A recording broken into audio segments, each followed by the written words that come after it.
আমি ডাক্তার মহান আল্লাহর নামে শপথ করিতেছি যে আমি হিমাটোলজি সোসাইটি অফ বাংলাদেশের প্রতিষ্ঠাতা হিসাবে সোসাইটির লক্ষ্য ও উদ্দেশ্য বাস্তবায়নের স্বার্থে সততা ও স্বচ্ছতার সাথে আমার মেধা ও দক্ষতা ব্যবহারে সচেষ্ট থাকব। আমি সোসাইটির সদস্যদের মধ্যে দলমত নির্বিশেষে সকলের সাথে সংহতি, সহানুভূতি ও ভ্রাতৃত্বমূলক সহযোগিতা স্থাপন করতে,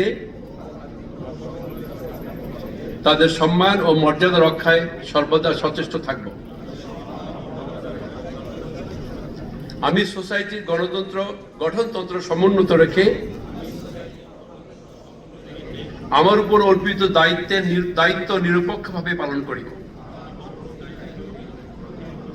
এবং এতদুদ্দেশ্যে আমি অন্যায়ভাবে কারো প্রতি আনুগত্য প্রদর্শন করিব না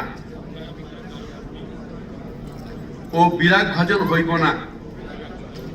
মহান আল্লাহ এ ওয়াদা পালনে সহায় হন। আমিন।